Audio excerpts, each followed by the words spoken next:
So then you hope of pardon from Lord Angelo. The miserable have no other medicine, but only hope. I have hope to live, and am prepared to die. Be absolute for death. Either death or life shall thereby be the sweeter. Reason thus with life. If I do lose thee, I do lose a thing that none but fools would keep. A breath thou art, servile to all the skyey influences that does this habitation where thou keepst hourly afflict. Merely thou art death's fool. For him thou labourest by thy flight to shun, and yet runst toward him still.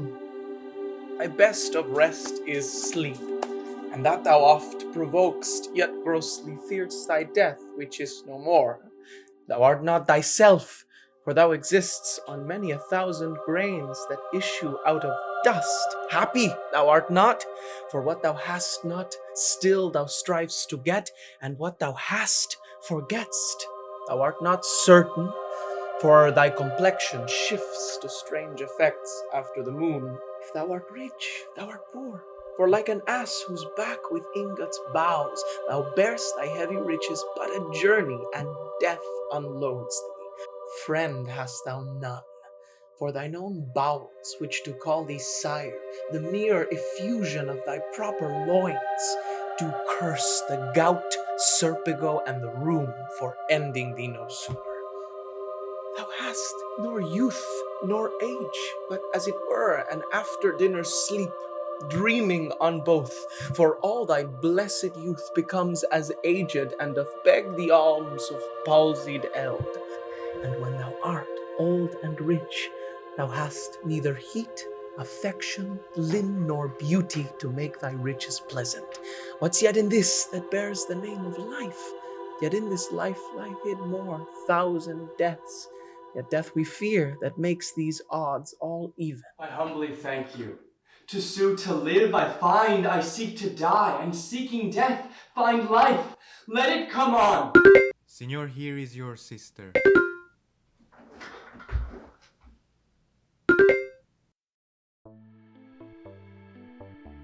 Dear sir, ere long I'll visit you again.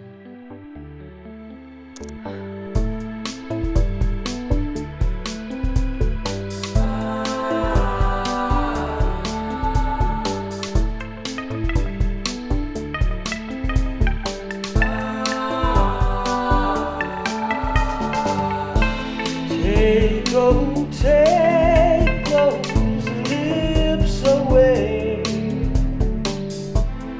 that so sweetly were forsworn, and those eyes the break of day, lights that do mislead the morn.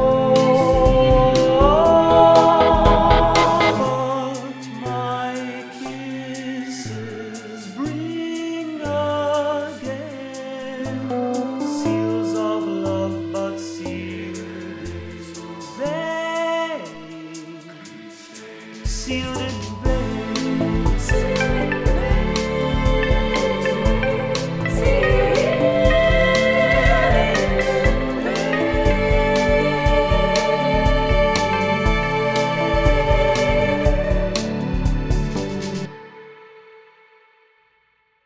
Now, sister, what's the comfort? Why, as all comforts are, most good indeed. Lord Angelo, having affairs to heaven, intends you for his swift ambassador, where you shall be in everlasting leisure. Therefore your best appointment make with speed. Tomorrow you set on. Is there no remedy? None, but such remedy as to save a head, to cleave a heart in twain. But is there any? Yes, brother, you may live. There is a devilish mercy in the judge, if you'll implore it, that will free your life but fetter you till death. Perpetual durance. Aye, just perpetual durance, a restraint, though all the world's facidity you had to a determined scope. But in what nature? In such a one as you consenting to it would bark the honor from the trunk you bear and leave you naked. Let me know the point. Oh, I do fear thee, Claudio, and I quake. lest thou a feverous life should entertain, and 6 or 7 winters more respect than a perpetual honor. Darest thou die? The sense of death is most in apprehension, and the poor beetle that we tread upon in corporal sufferance finds a pang as great as when a giant dies. Why give you me this shame? Think you I can a resolution fetch from flowery tenderness? If I must die, I will encounter darkness as a bride, and hug it in mine arms. There spake my brother, there my father's grave did utter forth a voice, yes, thou must die. Thou art too noble to conserve a life in base appliances. This outward sainted deputy is yet a devil. His filth within being cast, he would appear a pond as deep as hell. Angelo? Oh, 'tis the cunning livery of hell, that damned its body to invest in cover in princely guards. Dost thou think, Claudio, if I would yield him my virginity, thou mightst be freed? Oh, heavens. It cannot be. Yes, he would give it thee from this rank offence, so too offend him still. This night's the time that I should do what I abhor to name, or else thou diest tomorrow. Thou shalt not do it. A word but my life. I'd throw it down for your deliverance as frankly as a pin. Thanks, dear Isabel. Be ready, Claudio, for your death tomorrow. Yes. Our Father, who art in heaven, hallowed be thy name. Thy kingdom come, thy will be done, on earth as it is in heaven. Has he affections in him that thus can make him bite the law by the nose when he would force it? Sure, it is no sin, or of the deadly 7 it is the least. Which is the least?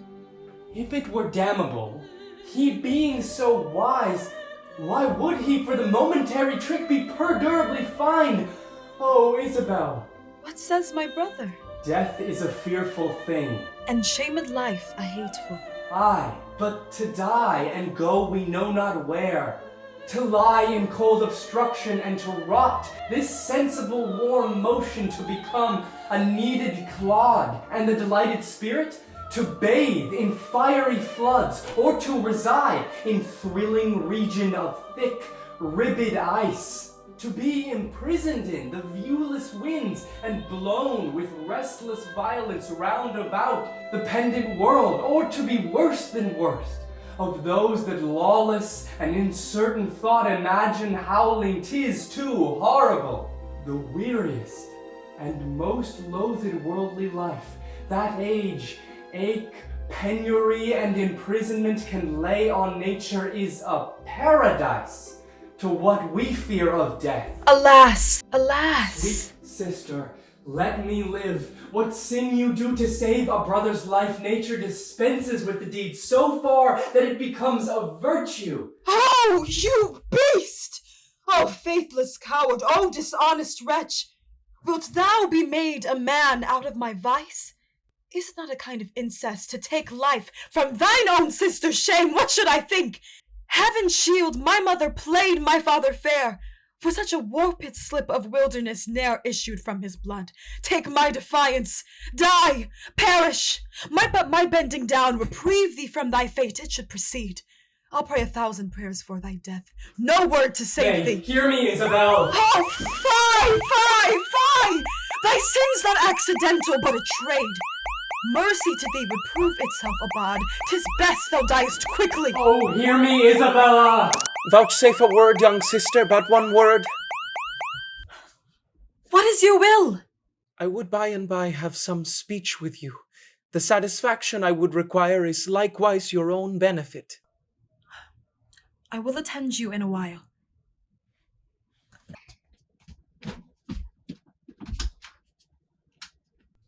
Son, I have overheard what hath passed between you and your sister.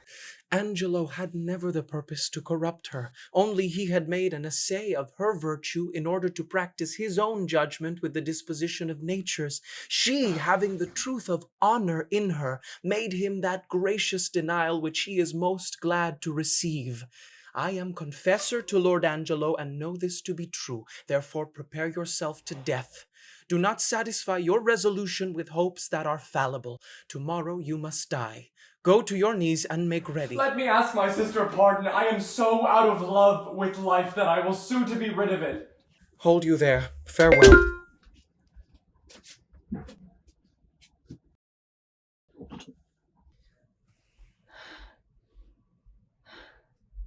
The assault that Angelo hath made to you, fortune hath conveyed it to my understanding.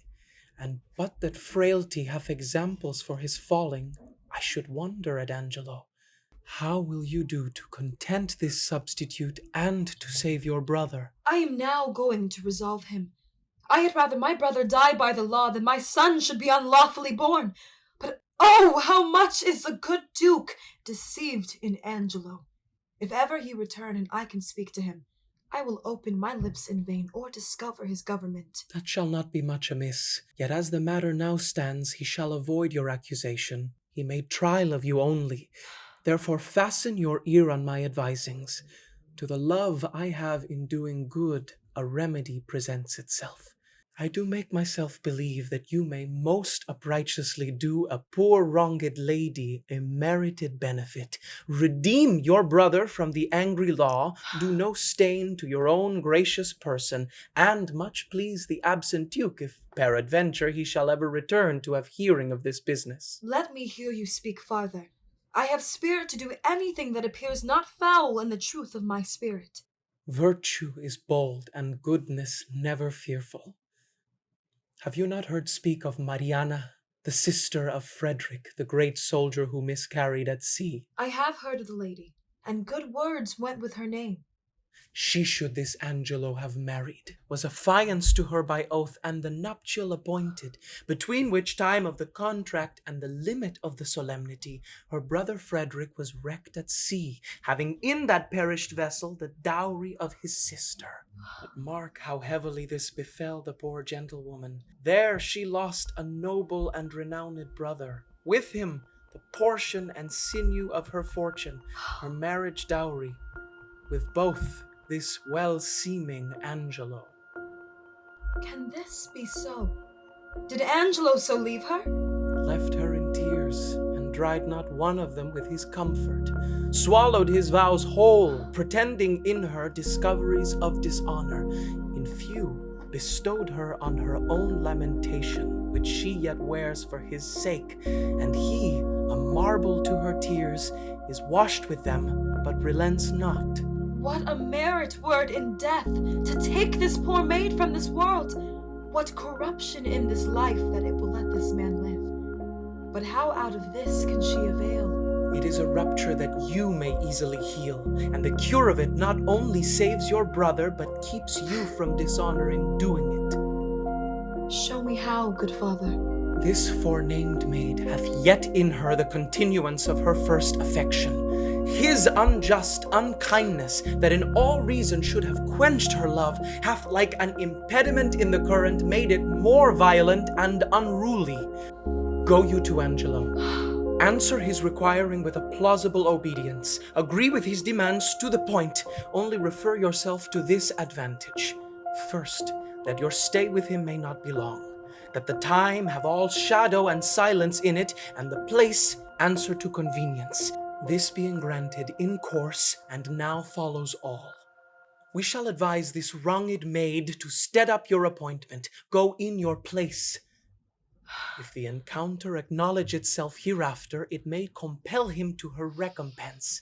And here, by this, is your brother saved, your honor untainted, the poor Mariana advantaged, and the corrupt deputy scaled. This maid will I frame and make fit for his attempt. If you think it well to carry this as you may, the doubleness of the benefit defends the deceit from reproof. What think you of it? The image of it gives me content already, and I trust it will grow to the most prosperous perfection. It lies much in your holding up. Haste you speedily to Angelo. If for this night he entreat you to his bed, give him promise of satisfaction. I'll presently to this dejected Mariana. I thank you for this comfort. Fare you well, good father.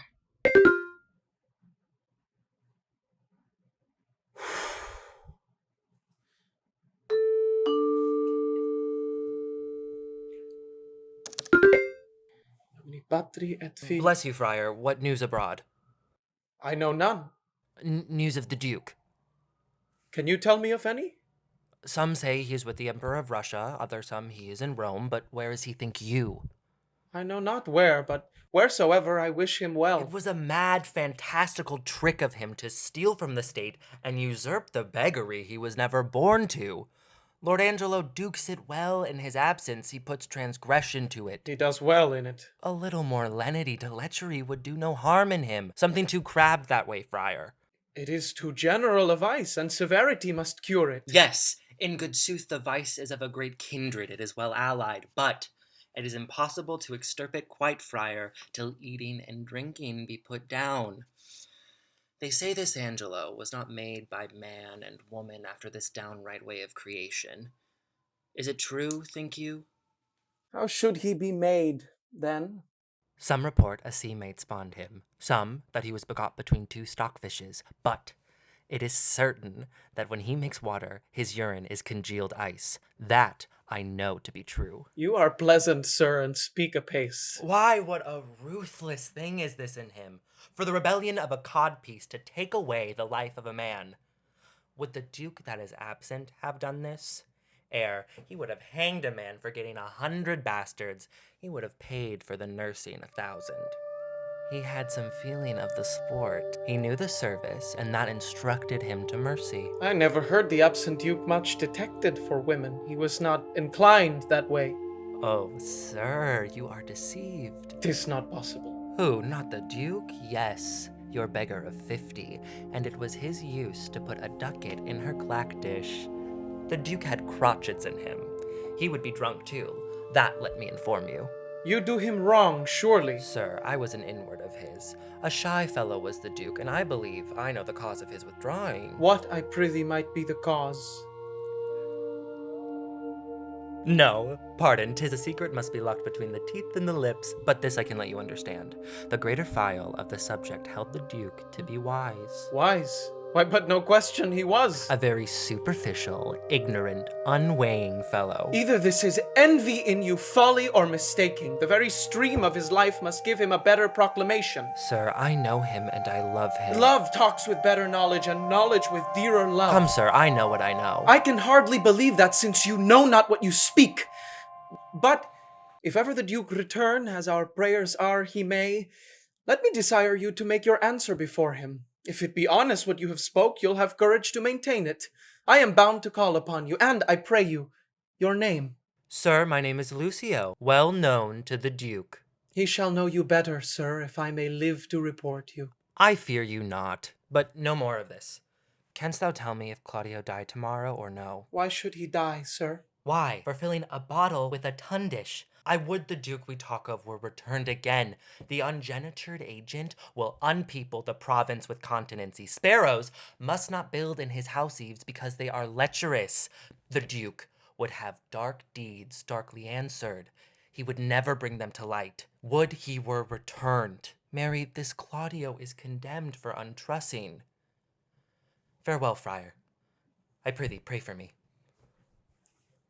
The Duke, I say to thee, again would eat mutton on Fridays. I say to thee, he would mouth with a beggar, though she smelt brown bread and garlic. Say that I said so. Farewell.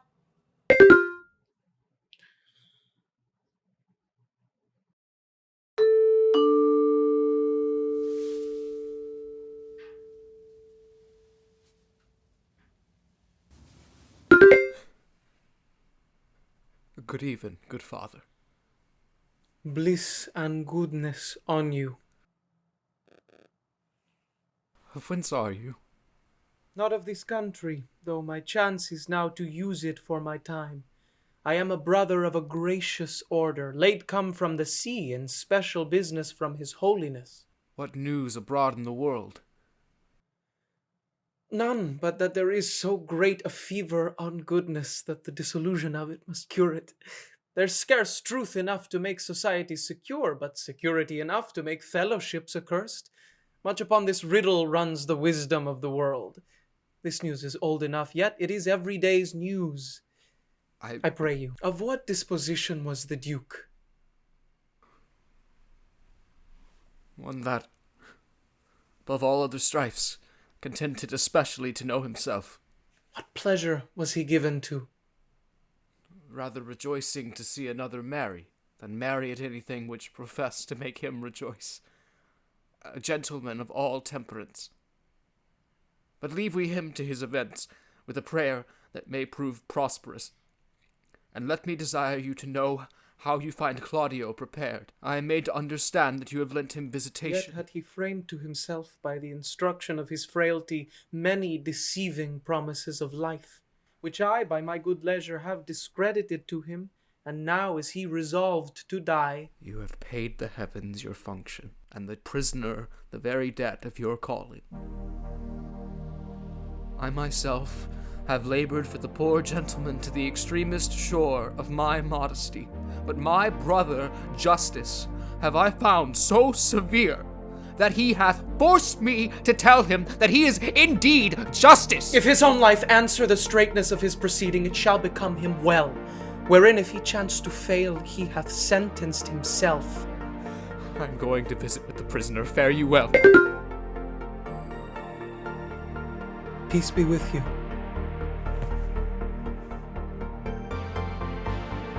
He who the sword of heaven will bear should be as holy as severe. Pattern in himself to know, grace to stand, and virtue go, more nor less to others paying than by self-offences weighing. Shame to him whose cruel striking kills for faults of his own liking. Twice treble shame on Angelo to leave my vice and let his grow. What a man within him hide, though angel on the outward side.